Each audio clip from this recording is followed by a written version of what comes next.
Hey everyone, and welcome to the Let's Do More show. I'm Chris Rufflin, and I'm so glad you're here.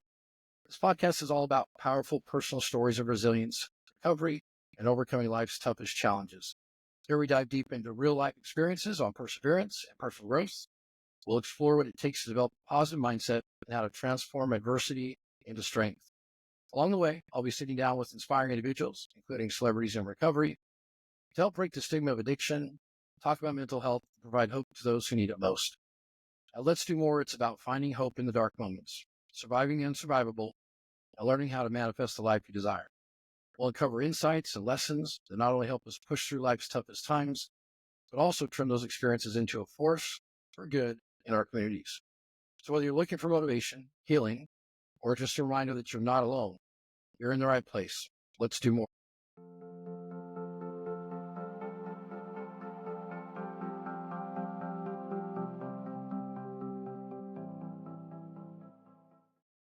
Hi, welcome to the Let's Do More podcast and show. I'm grateful today to have a good friend of mine, Alex Fredrickson, on the show.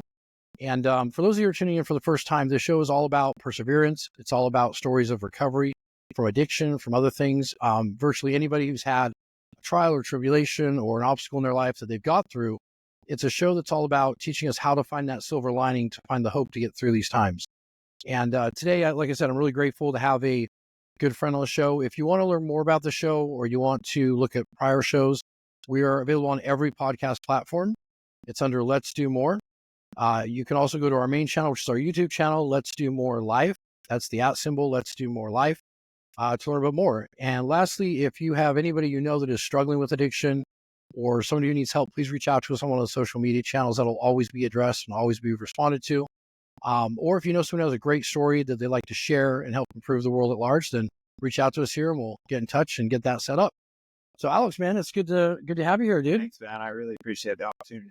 Yeah. I was just talking with you a little bit before the show. It's always fun when I get a chance to have, a friend on, you know what I mean? Like it's a little different with strangers. I got to pretend like they're my friend, and I do, and then they become my friend, but it's always nice. So let's hear. You and I met back in 2019, I think. 2019, and we met through recovery, and we actually helped run a foundation here, a nonprofit that was all about advocating for recovery and changing stigma, which has become a big, foundation of my recovery. And I'm finally getting back to that and being a lot more outspoken about it. I think that the only thing we do by staying silent in our disease or in our recovery, number one, if we're silent in our disease, we're going to die. If we're silent in our recovery, other people are going to die. Right. And so I appreciate you being vulnerable, dude, and actually stepping outside of your day-to-day life just to do something like this. We never know who's going to run across it, how many lives it's going to change. And that's really the full intention. So tell me real quick, like, let's give a little introduction of yourself. Tell me about you now, and, we'll get more into recovery, but what do you do now? Like, what's your...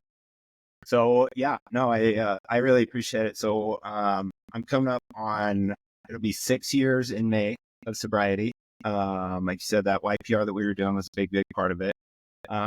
Today I am a personal trainer at a local gym here in Salt Lake City. I also have my own business that I do the online training. And then I still have, some online clients or some in-person clients outside of that. I'm still very, very active in the recovery community, still do the meetings, everything that they suggest, everything that we've talked about. It was finally that time in 2019 after a long time of alcohol and drug addiction. No. And, I finally was able to stop. And man, my life, I was talking with my wife the other day, like our life is a complete miracle compared to where it was. Yeah, we're going to talk about that because I think you guys have a really compelling story. And part of your recovery story too is the idea of two people who are in love actually getting sober together. Now that's the rarity. I want to say it's not something that like those of us in recovery say, hey, go out and do this. Yeah. But it does happen, and I'm married to a woman in recovery as well. And I wouldn't have it any other way, honestly. I don't know if we understand each other better because the disease or worse, honestly, because when you're so close to somebody, you don't even know, you don't realize the character defects, the mindset, thinking errors and things that we have. Sometimes I can reflect on them, but cool, man. So let's go back a little bit. I kind of want to start out today by talking about, you know, the past a little bit. And then I also know you have this entrepreneur bug in you as well. And a big part of the show is also that, right? And talking about entrepreneurship and what it takes to be successful, what it takes to go out and build a business. I think a lot of people who might join or listen in are going to wonder, how do I do that, right? How do I get through the hard times? And there's kind of a perception too with business where people kind of think that, those of us that are entrepreneurs get lucky or that it falls on our laps. And, I know a lot of friends in business, and I don't think I know one person where they got lucky or fell in their lap. You kind of create your own luck, and that's with hard work a lot of times. So, and other times it's the mindset. So we'll talk about it. So let's go back to when when was the first time that you actually tried a drug or a drink? So I grew up here in Salt Lake City. I went to Olympus High School, and I played a ton of sports. Sports were a huge part of my life. I was a really good student. And until that first drug, which was the senior year of high school, I had never touched a drop of alcohol. I never touched a drug in my entire life. Hung out with people that did, and it just wasn't, it didn't even cross my mind. Right. So fast forward to junior year of high school. I was playing basketball. I was getting ready for my senior year. Tore my ACL in summer camp and had the surgery. And of course, what do they give you when you have surgery? Opiates. Right. And that I remember like it was yesterday that it was probably the second or third day. And I remember crutching to the medicine cabinet, where they were. Right. And I was grabbing some, and my mom was like, "Did you know that those are really addictive and that people, can get themselves in real trouble?" And I said, "Oh, I'll be okay." Right. But I remember as soon as that first pill hit my system, it was like a switch flipped. Yeah. And it was. So talk about that a little bit, because there's also going to be a lot of people that I think listen to these shows that maybe they have like a loved one or a family member struggling with addiction, or maybe themselves or struggle with something, not quite honest with themselves about it yet. But what is that like for us? For us to have substance use disorder, when we take that first drug, that first drink, how would you describe that? Well, going a little bit, both of my parents, my mom and my dad, were alcoholics. So, and this is a subject for debate, is that are we born with this disease, or are we not born with this disease? Right. Where does it come from? I truly believe that for me personally, I have that disease, Right. You have the gene in you. Gene in me, without a doubt. And then, like I said, that very first pill is what turned it on. Right. The feeling that I got immediately was a sense of relief, a sense of invulnerability, to be honest. It was a sense of, it took me out of my current state. And I really, had a great childhood, didn't have a lot of craziness. I didn't have a lot of trauma. I said, did really well in school. I had a lot of friends. But for whatever reason, as soon as that entered my system, I felt like a different person, and I felt more confident. I felt, right. Like it was something I just really enjoyed. It was really enjoyed. Yeah. I think, I can relate to, I mean, there's no question at this point, the disease is definitely an addiction. There's still that argument going on out there, but unfortunately, for those people who think it's not, it's rather sad. I mean, science has proven it is, right? And I think there's a little bit of both that goes on. I think sometimes we step over that line, and we can become addicted to substances, and we can change the chemical makeup of our brain. But I do believe that for myself personally, also, I had, addiction in my family I didn't even know about. So I had this sleeping giant inside. And the first time I tried something, I think the best way I can describe it was, I know it was marijuana. I didn't start using it until I was 26, 27. A business had ended. A bunch of my mentors were in this garage. They had all left the living room and weren't watching the game anymore. And I was sitting there going, this is like the 10th time this has happened. It'd been over this guy's house. And so I got to the garage and they're all passing around a pipe, right? And I hit it. And all of a sudden I was life of the party. I was no longer the outsider. I felt comfortable. I was funny. I was liked. And there was a sense of comfort. And from that day forward, it spun out a 15-year addiction for me that led to some really dark moments and dark times. And so you started about 17, 18, Yep. Right? Somewhere in there, prescription opioids, and that is your drug of choice. Or as I like to say, drug of no choice, right? Not like we have a choice. Yeah. And I talk about that a lot too with different people in recovery is that there really isn't a choice. When you're active in your addiction, you have this disease, there is no choice. So if somebody's listening and wondering, like, why does my friend or family member, son, daughter, brother, sister, whoever keep doing this and hurting themselves? I think it's important to state that, like, we don't have that choice when we're active in it. Now, you and I both have a choice today, right? We have the choice to do the things we need to do to stay sober, to stay connected, to give back. And there's a certain recipe that we'll talk about for recovery that works for almost anybody who tries that. And so now we do have that choice. But when we're active in addiction, we don't. How dark did things get for you? So let's fast forward from that point. You can kind of sum it up a little bit more quick, but where did it eventually lead to? And do you remember the day that you started thinking that I may not be able to stop this, or this is out of control? Do you remember when you thought that? Because I'm sure other people told you, but Yeah. So it started with that first thing. After that, it was on alcohol. It was partying with that, and it just became more and more and more. Fast forward to, when I was in my early 20s, I got introduced to Oxycontin.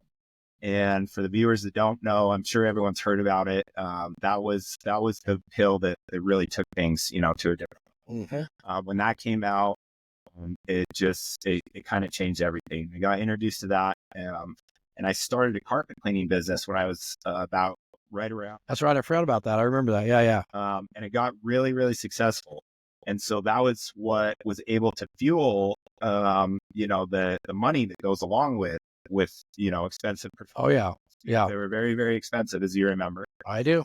I wrote some big checks to people for things allegedly that, But that was what was able to fuel everything that we were doing. And this business was getting really successful. And it was my business partner that was actually the first one to call me out.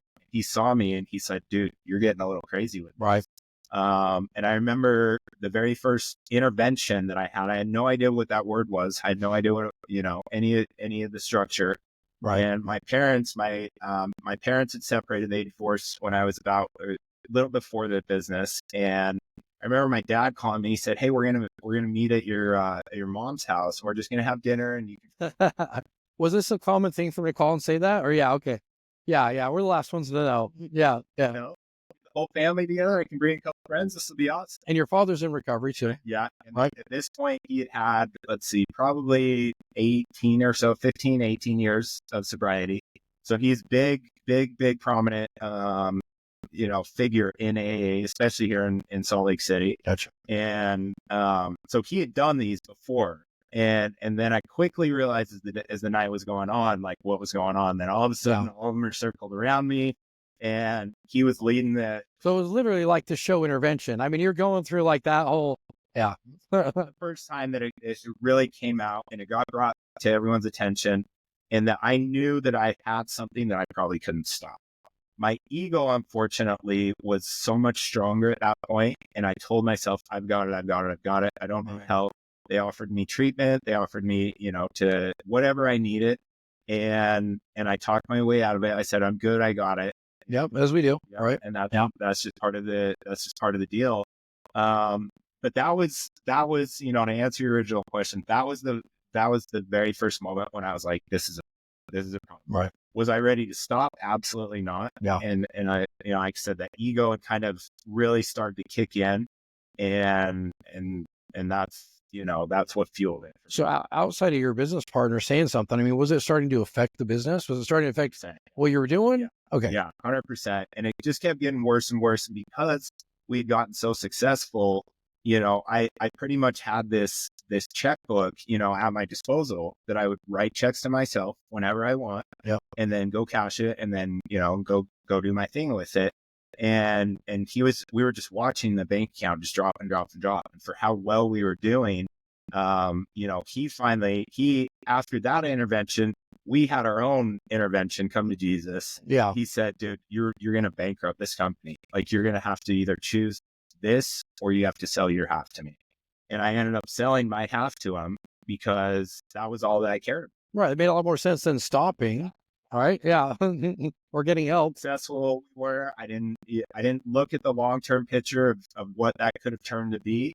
As far as business, all I wanted was as much money as I can get and as much to fuel the disease. And so I ended up selling my half to him. Then I was an employee. That didn't work out. And after that, it kept going from bad to worse. And then I'll fast forward to 2011. This was a really big part of it. In 2010, my dad was diagnosed with stage 4 brain cancer. And it was the hardest thing that I've ever had to go through. He was a firefighter for Salt Lake City for 38 years, getting ready to retire. Pretty much from the day that they found out, his diagnosis was terminal. They said it's only a matter of time. And I remember very clearly, I kept asking him, what do you need? What do you need? And he just said, you guys, and just be there for me, for your family. I'm not going to be here very much longer. And I could not, even watching that. And it was so horrible. He passed away in April of 2011. And that's really what kind of catapulted it, that loss, right. The trauma of, of dealing with that. That's when it went from really bad to absolutely out of control. Sure. The money had ran out at that point, so I couldn't afford the expensive designer drugs and pills like that. Mm-hmm. And so just like everyone else, that deals with that, I went to the more cheaper version and the more scary version, which was heroin. And it was the heroin, the meth, and the crack, after that. And that was what fueled it from, like you said, 2011 till I got sober in 2019.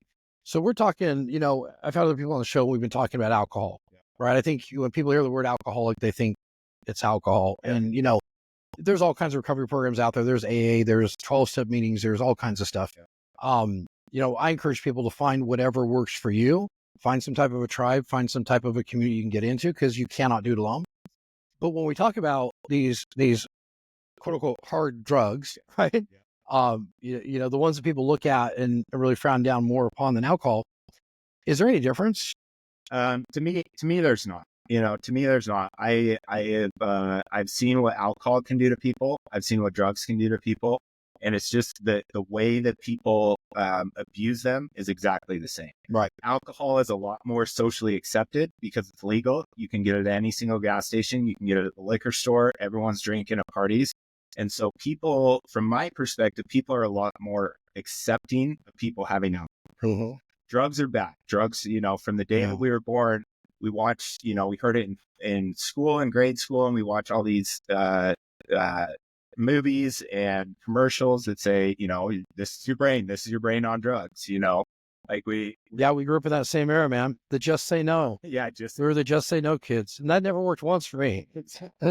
It's embedded in our heads that drugs are bad. And so, getting back to like what you were saying earlier, the stigma towards drug addicts, I believe, is a lot harder because people don't understand that it really is the same thing. And it's the same addiction as anything, anything around there. People can abuse gambling. They can abuse sex. They can abuse food, Yeah. They're a lot more socially acceptable in my mind. People hear the word drug addict, they immediately put up a wall.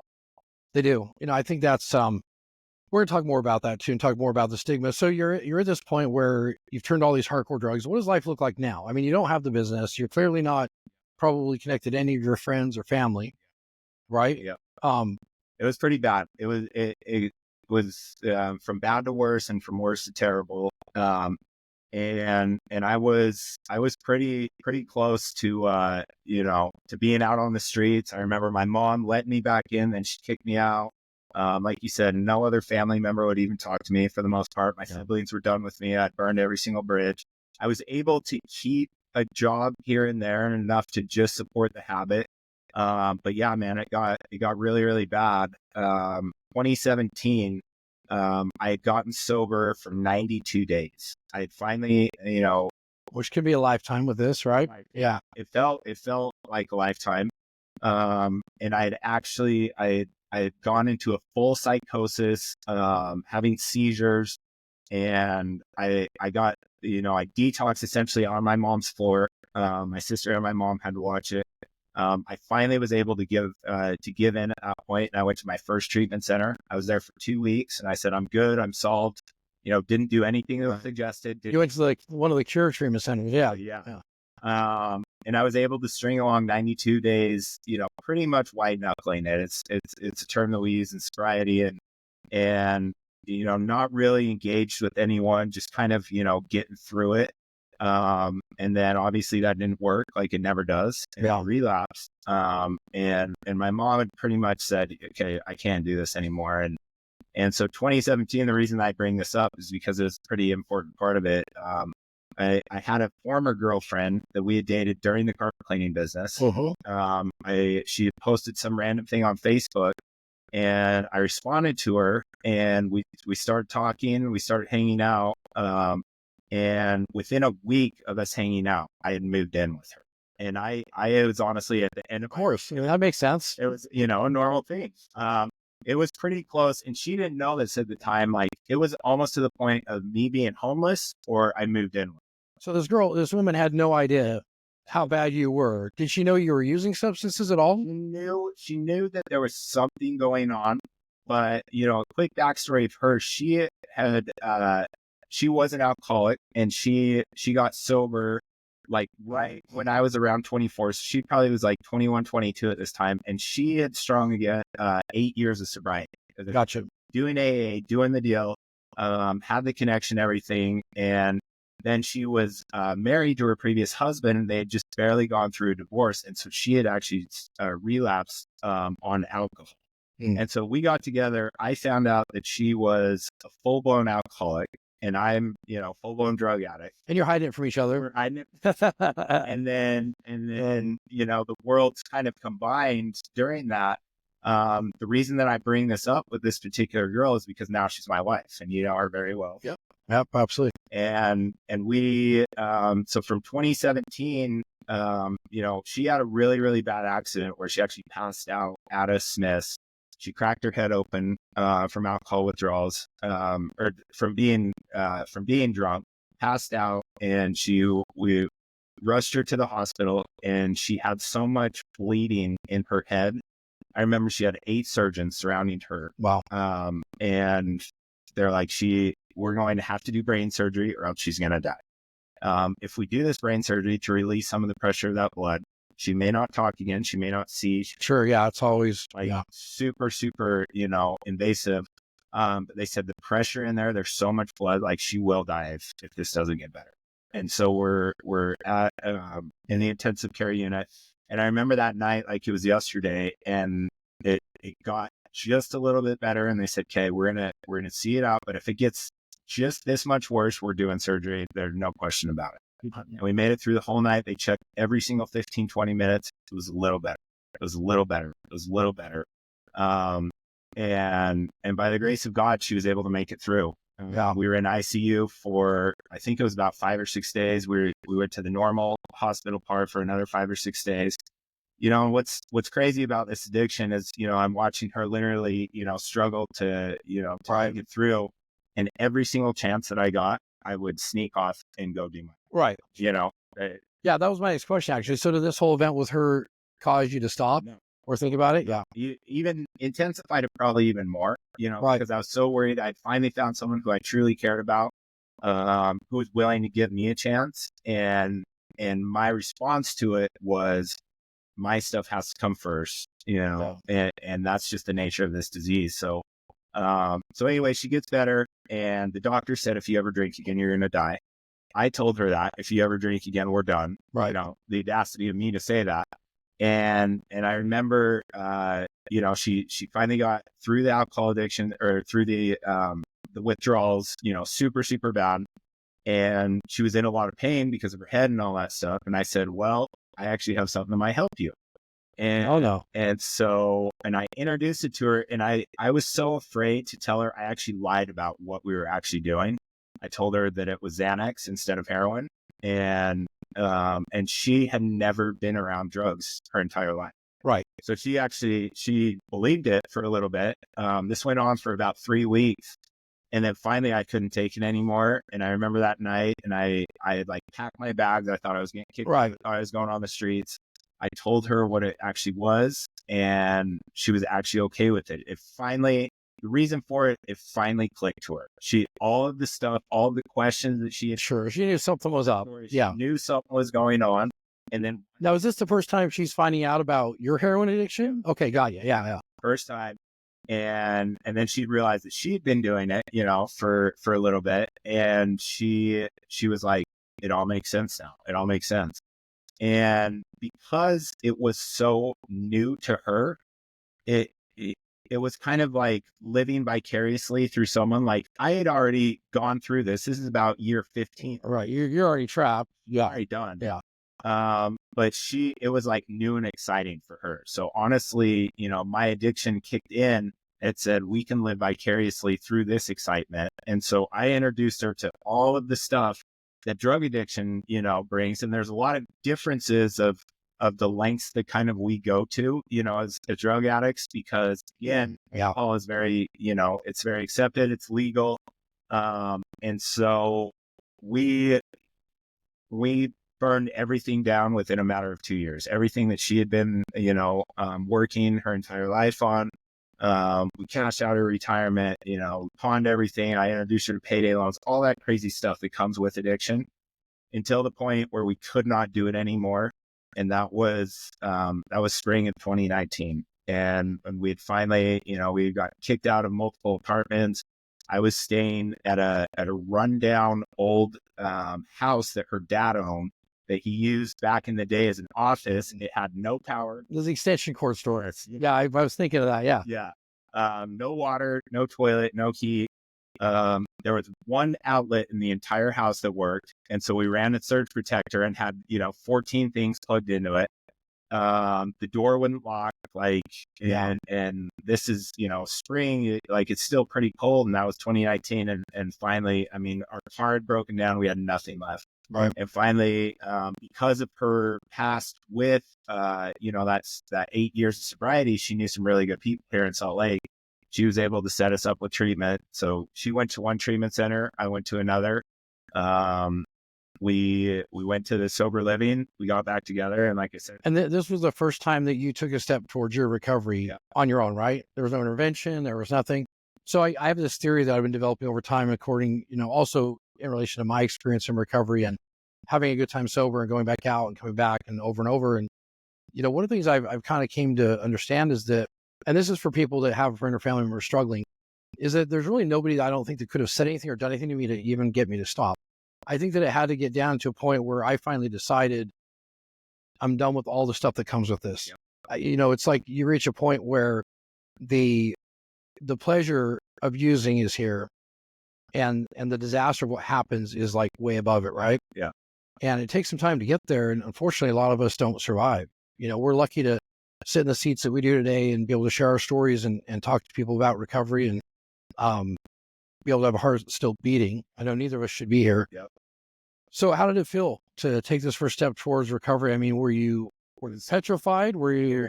Yeah, it was scary. But like what you just mentioned, I was done. At this point, it'd probably been, if I do the math, it's 17, 18 years of just progressively getting worse and worse and worse. Right. It's a long time. And it was a really long time. And so I was done. We had exhausted all the resources, and it was at that point where, just like what they say in recovery, the next thing is jails, institutions, or death. And we were really, really close on it. Yeah. And so, but yeah, it was terrifying, trying to wrap your head around it. When you get so used to that, 18 years of waking up and having something in your system, or, all the craziness of tracking that stuff down, and to make sure that, it felt impossible. Yeah. It felt absolutely impossible. But like what you mentioned, you get to that breaking point. A lot of people call it the rock bottom, and we finally gotten there. That kind of leads me to another question I want to ask you. What has been the hardest thing for you? Was that the hardest thing for you so far in recovery, that initial step, or have you had other things that were more challenging since that point? There's been, there's different levels of challenging. Life still happens. I've had a lot of stuff. I actually had another business venture in sobriety. I started a trucking company that put my patience and everything else to the absolute limit. Yeah. It was really, really challenging. I had a business partner that completely screwed me over. I was stuck on the road by myself with a very expensive truck that was just burying me. The expenses were outrageous, and it was really, really challenging. I'm not a person who likes to be by myself, and I think how you started the show. Yeah. Being by yourself and being in your head, it can be a really scary place. Right. Really scary place. Yeah. And so when you're out on the road and you're in the middle of nowhere and there's no cell phone service, sometimes you don't see someone else. You might see two people for the whole day. That was really, really challenging. Yeah. And fortunately, I had a couple of years of sobriety under my belt to go back to the basics of praying and journaling and reaching out to my sponsor and the people on a consistent basis to actually get me through that. So, Yep. To answer your question, there have been a lot of challenging things that have happened. I would say that first step of getting to treatment was probably the most courageous one that I've had to do. But yeah, life still happens. So what are some things you do on the hard days?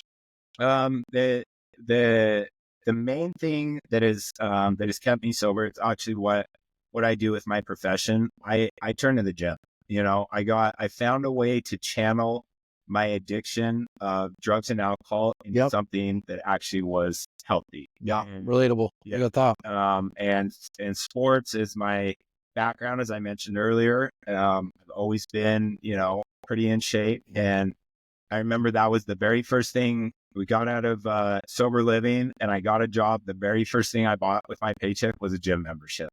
Yeah. The very, very first thing. And it's helped a lot. And so praying I do without it, I don't miss a day without praying. A lot of people, don't realize how powerful that actually is. Yeah.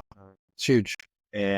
But finding, I think for people that are, struggling or they can't wrap their head around, how I mentioned, wrap their head around what to do, you've got to find something else. You've got to find a hobby, you've got to find a tribe, and you've got to find something to take your mind off of it. For me, it was the gym and getting healthy. Yeah. And I think spirituality is a huge thing. It's, depending on what type of recovery you have or what you're part of. I mean, we all have our own views on it. This is probably not the show for someone to listen to if they don't believe in something else, because, over my relapses and things I've had happen in near-death experiences, I mean, I can tell you that we're not alone. And I can tell you that the days that I don't pray are incredibly harder than the days that I do. It's black and white from this point. And maybe I'm more sensitive to it. Maybe I've got more self-reflection than some. And that statement, by the way, is coming from a former atheist, right? So, I also get the no God thing in my life. And it's like having money. When you've had with it or without it, sure, money doesn't buy happiness, although I tend to think, yes, it does in some ways. I'm a lot more chipper in the morning when bills are paid. I'm a lot more chipper when I'm traveling every couple months. Yeah, and we live in a world that does take money. And, most people who say things like money doesn't buy happiness simply don't have any or never have had it. And that's sad, because that's also something everybody can have, just like recovery. So if you could, you mentioned some points in your recovery, that initial use, you mentioned the time when you were at the intervention, this time when you were living off the extension cord, right? There's these key moments we all have in our recovery journey, our recovery story. If you could go back to any of those moments and you could talk to that 17-year-old kid and say, look, don't take extra of these, or, don't take them at all, try to get through it. Right. I recently went through a very intensive foot surgery and had to do that without medication. And I was surprised it actually worked pretty well. A lot of us in recovery just don't take anything. Now, obviously listen to your doctor and all that. I'm not a doctor, but would you go back and change or talk to that person and talk them out of those moments? So that I've had that question asked quite a few times. And of course, if I could go back and erase all of the disaster that I created and all the turmoil and heartache that I, more than anything, put on my loved ones, on my friends and family, do it in a heartbeat. For me personally, I truly believe that was my story and that I had to go through all of that to be the man that I am today. Right. My level of gratitude is unlike anything else. And for all of these hard times that I have been through, I wouldn't have looked at life the same way that I do if I hadn't have gone through those moments. So of course, I wish I could go back and not sell, that business that was super successful and be there, this one more than anything, be there, present mind, 100%, be there for my dad passing, in those hard times. More than anything, if I could give back one thing, it was to, to be there for him more, and to, and have him see me sober and see me the way that I am today. But I know he's also, looking down on me now. But at the end of the day, you had to go through what you had to go through. And yeah, it was just part of the. I ask that question a lot, and not one person I've asked so far, whether on this show or outside of it, has ever said, I would absolutely go back and change it. Yeah. And I think if you've actually got to that true point of desperation where, you need help, you probably aren't going to get help. You don't think that you should get help. It's all these thoughts in one thing, right? All at the same time. Yeah. If you haven't been to that point, you probably would say, yeah, I'd love to go back and change it. Or, which I want to shift the conversation to for a minute, is if you were somebody outside of this type of a disease, what we call in recovery normies, right? They can drink a beer because they're thirsty. That never made sense to me. There's only one reason I was drinking something, and that was to feel different. And I wasn't just drinking one beer either. You know what I mean? And of course I just skipped the alcohol and went straight to drugs because, why get sick in between? Yeah. And it's just the way we think. So for these people that are normal, what are some things you would say to somebody if they had a loved one struggling with addiction, somebody they cared about, and they don't understand it? So my experience is a lot of people around us that we hurt, most of the time unintentionally. We don't go out and say, hey, I'm going to use drugs to hurt this person. I never wanted to relapse to hurt my wife or anybody else. That was a byproduct of what was happening. And I still have to be accountable for the actions, right? So for somebody who's outside of the situation, can't understand it, what would you tell them to do to help that person that's struggling? What would have worked to get through to you that people weren't doing? And this is honestly the saddest and the hardest part about this addiction is that sometimes there's not a whole lot that you can say to someone. That's the nature of the beast. Right. And like I mentioned before, people have to ride that whatever that wave until they get to that point. Sometimes it can make it significantly worse depending on what you say. If you try and put too much pressure, interventions don't always work. A lot of times they don't. A lot of times people they don't show you the ones they filmed where somebody ran. You know what I mean? They show those on the outtake, and a lot of people just run out the door. Yeah. And that shame of it coming out can drive people's addiction even more. And so that's the really hard part about this disease, is that sometimes there's not a special thing. I wish there was a certain phrase, magic word, way that you could get to, that person to stop. Unfortunately, it kind of has to run its course, and you can either, be there on the front lines with them. A lot of people have to step back. And unfortunately, it's the hardest thing in the world, because it's like, well, you're telling me to just let my son or daughter or loved one just sit there and, potentially kill themselves. Yeah. Unfortunately, there's, from my experience, there's not, that magic thing that you can. Yeah. So nobody can save us. What do you think would have helped you, though, from a perspective of like helping you get through this a little bit better? You know what I mean? Yeah. Like there's two different views I find on addicts, alcoholics, substance disorder is what I prefer to call it, but I'll use a regular term on this show because people relate to it. There's the point where it's like, okay, I got to let this guy, this friend, family member, whoever, guy, girl, I've got to let them just completely fall and hit their bottom. There's nothing I can do about it. And we're going to let the consequences get them sober. Since I've been in recovery for some time, I've also found that there's another type of people inside of recovery or addiction that honestly, they just want somebody to tell them that they are important and they should live. Right. And so I think one of the things I want to point out for someone who might be trying to address this disease with somebody is handle with empathy, with love and kindness. You can do that and not co-sign the BS. You can do that and not enable. Thank you. The people that you love. Enabling is bad, but so is putting more guilt and shame on them too. Yeah. Because that fuels our addiction, right? And it's a fine line, and it's a really challenging balance. To answer your original question, I think that if there was something that I could have, changed, and this is something that you and me have been, really proactive with, it was just the awareness and what I was actually doing. Right. We're living at a time now that fortunately there's a lot of awareness about this disease. Right. There's a lot more treatment programs than there ever were. My dad got sober The only thing that was available was Alcoholics Anonymous. That was the only program. Now there's more recovery programs than I can even count. Yeah. Which is, it's really amazing. And so, I think that it may or may not have changed. If I would have had a little bit more of awareness of like how bad this thing actually could get, and hearing people like how you and me, have gone to treatment centers and they hear our stories. Yeah. I never went to one of those things. I never saw someone that I, admired or looked up to. And I said, wow, this guy has the same exact story as I do. And he went through all this. Maybe I don't have to go through that. And so that's why, for myself, and I know you do the same. I try and do this as much as possible to share my story so that one person, whether it's 1 or 100, hear this and be like, holy cow, that's exactly my story. That's exactly the path that I'm going down. I don't have to go that far. Yeah, I think the idea is, hey, I feel the same way, or I felt the same way. Maybe what this guy that I'm hearing from is doing or has done can also make a difference for me. And that kind of leads me into another part of the conversation I want to have. So, thanks for sharing about your recovery story. And we'll talk a little bit more about that towards the end here. But, I know you're also a mindset guy, right? And, I'm very big on mindset. I mean, a lot of people have called me the irrational optimist, which I'm fine with. I had somebody tell me once that optimism was going to be the death of me. And I was like, bring on the death then, because I'll, great. I guess I was supposed to go then. And here we go, other side, right? But I think it's important, not only in recovery for mindset, you got also this entrepreneurship bug. You're running your own business, you're doing your online coaching, you're also coaching people in the gym in person, all that. And you've always had kind of something going on. And what's funny is I think people in recovery, I've got a lot of people booked and coming up for the show that own businesses that are in recovery.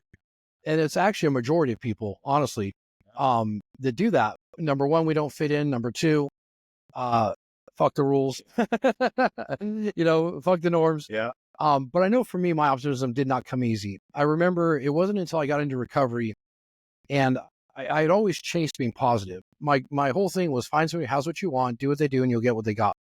And that was taught to me by one of my first mentors, whether it was learning how to invest properly, learning how to buy real estate, or learning how to, just run a business on a day-to-day, or even how to be of service with nonprofits and things. It was always the same thing. There's always someone who's been down that path. And that's kind of what you illustrated with, that last statement about your recovery. But how important is mindset really? Like, when it comes to, you're in the best shape of your life, right? You've always been in pretty good shape since I've known you. That's not an easy feat. I just started going to the gym a couple years ago.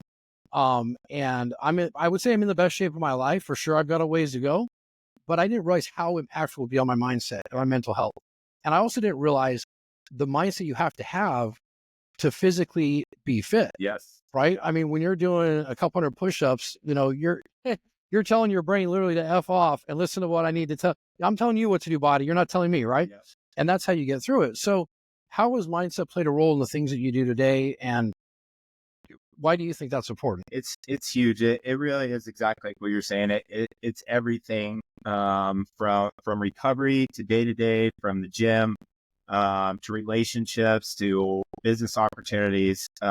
If you wake up on a daily basis and you are in that negative headspace, you are just telling the universe to mimic what you are thinking. Steve Harvey has a really famous little blip where he talks about, waking up. And if the first thing that you do is you say, man, I'm on the wrong side of the bed, I'm having a bad day, I don't want to go to work, then you're really telling your mind to reinforce all of those thoughts that we have. And that's been my experience too, is that of course life happens and you get in a bad mindset, you get, down, you get right. We all have bad days. It's bound to happen, but it's the ability to rebound that and then consistently stay on the positive part. You will find, and I've seen it firsthand. I've seen it through you. I've seen it through countless other people, all these people, on social media. Stuff just starts to fall into place, right? And so the question is, well, how do you do that? My life sucks and I'm always in a bad mood. It's finding something that brings you joy. It's finding something that pushes yourself out of your bubble. A lot of people, that's the gym. A lot of people, the gym is really, really uncomfortable. They don't want to tell themselves it's hard at first. You get sore and you're doing things that, your body isn't used to doing. And so doing something that's pushing yourself or taking you out of that normal comfort zone, Right. is the best way to do it, because you do it, it's rewarding. You've over You can see what you're achieving, right? Yeah. you start to see results, and then the endorphins that are released because of that Such a big deal. becomes Yeah. addicting. You know? Yeah. For anyone in recovery, the first time I got in recovery, I was not active. Yeah. I was actually probably in the worst shape of my life. 2 years ago, I was 35 pounds overweight, maybe 40. I was used to sitting at a desk all day. I'll agree, it was a little bit painful at first. I remember I first started with doing 5 push-ups, 5 sit-ups in the morning. And I was like, I'm like sweating over that, right? And it was a little bit difficult, but I will say the pain, just like in recovery, the pain that I endured in my addiction, right? The pain that I endured being unhealthy Yeah. was a hell of a lot less pain Yeah. than the enjoyment and the feeling I get from being in shape and actually being in recovery. Yeah. Yeah. Right. So there's a sign actually up above your head here. No bad days. And people come into my office here and they'll see it on a show. I'm like, what does that even mean? So I probably should explain that. It's not that we don't have bad days, right? I believe that everything in our life is a perception. And I've been practicing this stuff since I was 18 years old. Met my first mentor at a gas station. He said, listen, kid, if you'll sit down, shut up, pay attention, never quit, I'll teach you how to be an entrepreneur. And I bought into it, and I bought into it fully. And several years later, I had everything I had ever dreamt of, plus some, and it was because of these different things that I was taught. But it's a perception thing. And even though I've been doing this from 18 to 45 years old now, I still have days where my perception is off, right? So the sign up here, what it stands for is believing that we don't have to have the bad day. For example, when I'm having a bad day, there are things I can do. I can work out. That's going to give me some type of accomplishment for the day. I can do simple things like make my bed, right? I know these sound silly to maybe some people, but trying to find little daily wins every day is huge. And then another big thing that I've been practicing for a lot of my life is a daily gratitude list. And I get it. Like there are some days when, I'm having a really crappy day and I don't want to be grateful for anything. I don't even want, it's such a bad day in my perception of that day is bad, that I literally do not want to write down anything I'm grateful for, because then I might feel better and I just want to feel like I'm pissed of the day. And so we all have those moments, but I think that we can all do things to get out of them. My biggest fear in those moments is I'm a huge believer in law of attraction. I'm a huge believer in manifesting things into your life. That doesn't mean that I just sit here in my office all day and daydream.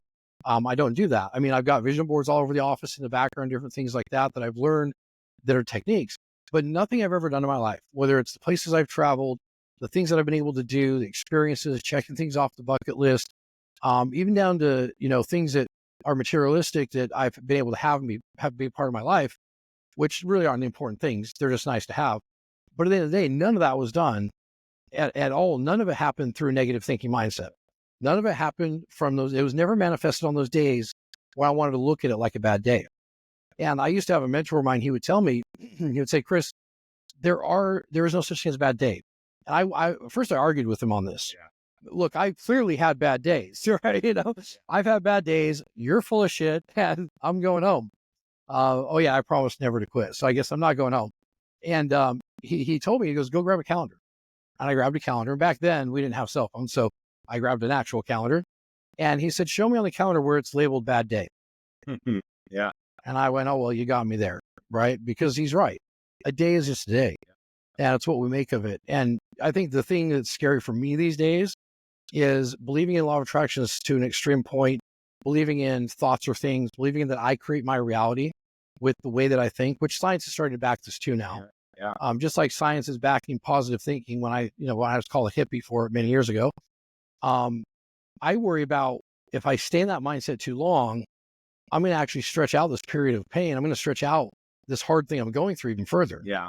Yeah. So what do you do? Like, what are some things we can do in times of like hopelessness, helplessness, feeling like we're caught up in a bad day? Yeah. Like, what are some things that you do personally to get out of that quicker? I would say that the number one thing is just to get out of the negative headspace, and whatever that looks like. The easiest thing that you can possibly do is just to change your environment, change your surroundings. You can get stuck in this very, right. Yeah. very sad, depressed state, and you're most likely by yourself.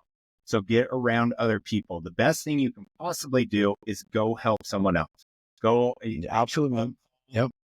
go down and donate something, go down and volunteer your time and just get yourself out of your own head, and you're going to feel better immediately, because Yeah. you're stuck thinking me, wah, wah, wah, wah. Yep. Everything's coming down on me.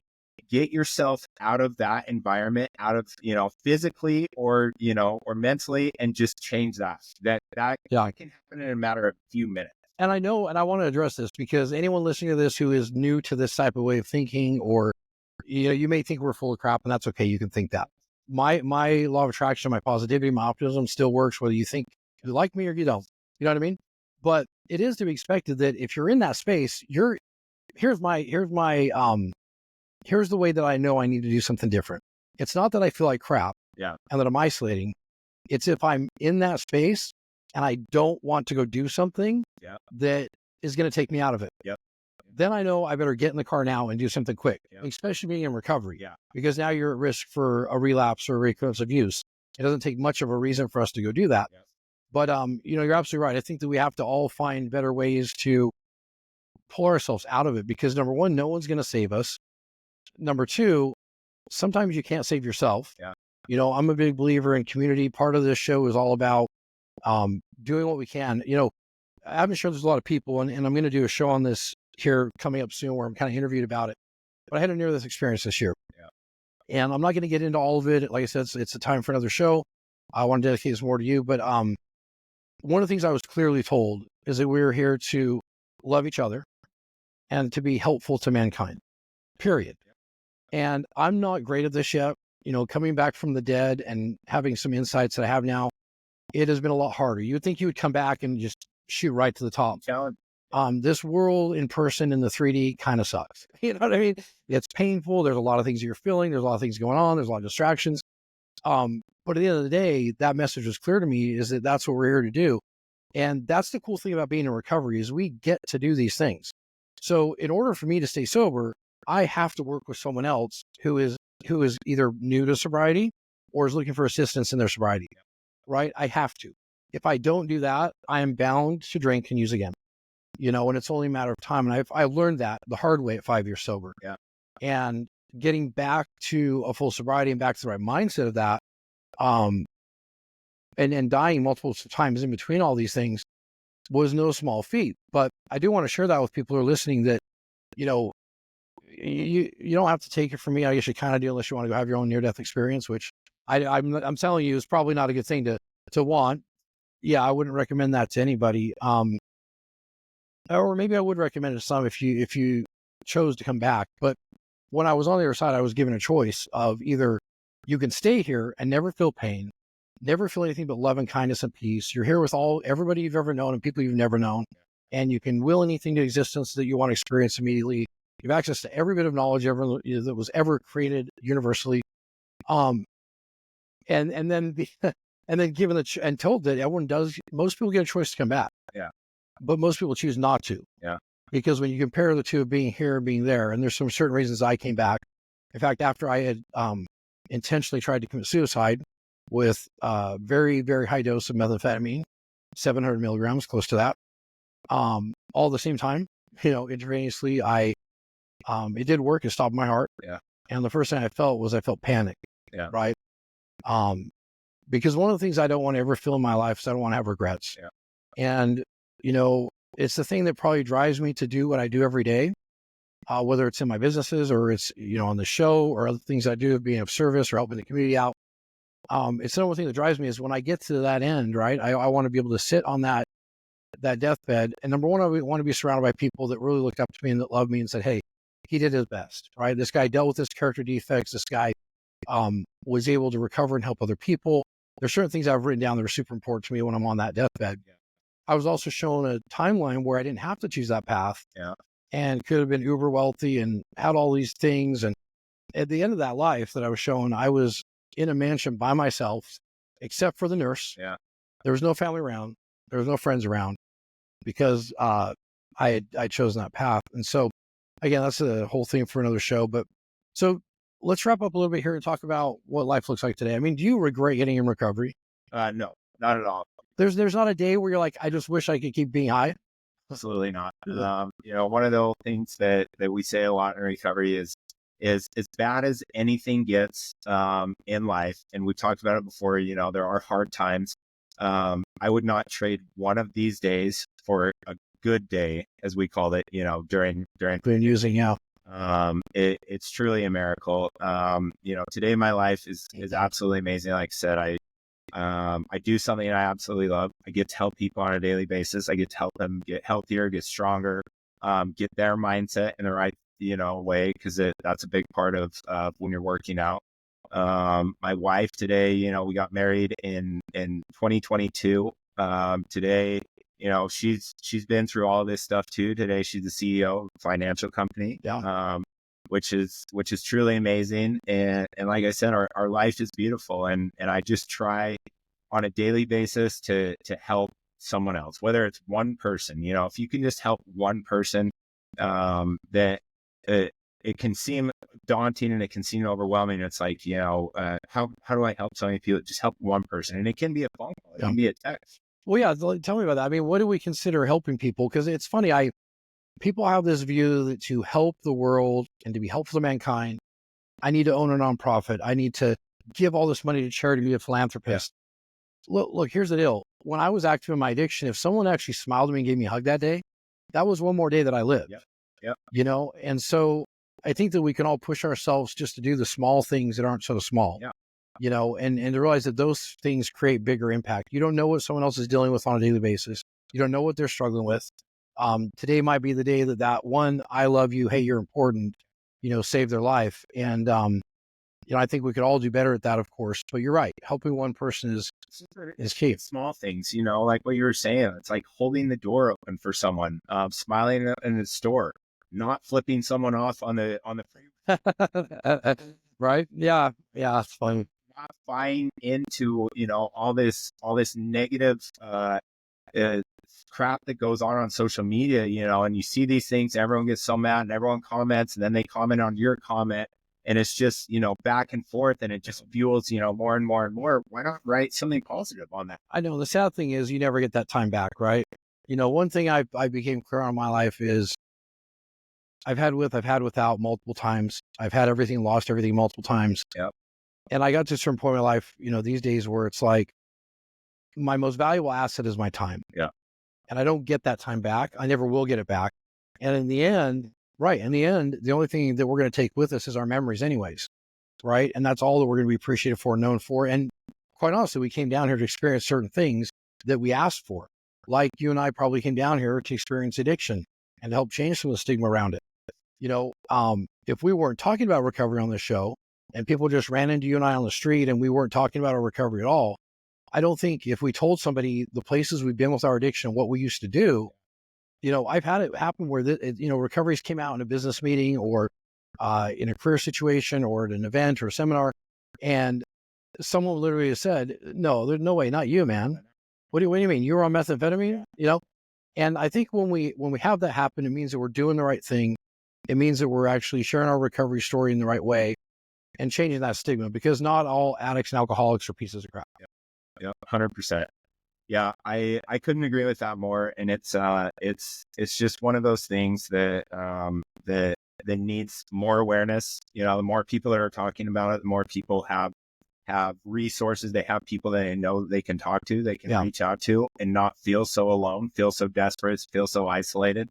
It's knowing that no matter anything that they're going through and how hard they think it is, someone has been through that and most likely something worse, right? And that there is a way out. When you have that feeling, when you're locked in your own nightmare world and you feel like there's no hope out there, it's a really, really dark place. Yeah. But no matter where you're at, there is always a place that you can get. Absolutely. Absolutely, man. I appreciate you sharing that. Well, in closing up, if somebody wants to find out some more information about what you're doing, they want to get help getting in shape or what they're eating or whatever it looks like, what's the best way for them to reach out to you? So I'm on social media. It's under Alex Fred Fit on Instagram. It's under Alex Fredrickson on Facebook. The name of my company is Big Smith Training. It's on bigsmithtraining.com. And that has my direct number, has my email, has everything that someone would need to get a hold of me. Cool. Yeah, for those of you that get to watch this on our YouTube channel, clearly you can see it's probably somebody you should be listening to about your health and your nutrition and working out. Alex has always been a really good example of that. And yeah, man, I'm grateful you came on the show today. I'm grateful that you are willing to show up for other people when they can't show up for themselves. And, I'm grateful for the friendship we've had. Even in my darkest days, there's been days where, you reaching out or just, offering some help, or, even to a certain degree when a lot of my friends had a distance from me because they didn't want to see me die. And I was becoming that guy. I think all those things actually made a difference. And, keep doing what you're doing, dude. Keep doing what you're doing and keep giving back to the world, because at the end of the day, it's those memories that we're going to be known for. And we're not really going to be known for a lot of the shitty things that we did. As long as we stay recovered and keep doing the right thing. So I couldn't agree more. Thanks. Cool, man. Awesome. Appreciate it. Okay. Thank you. See ya.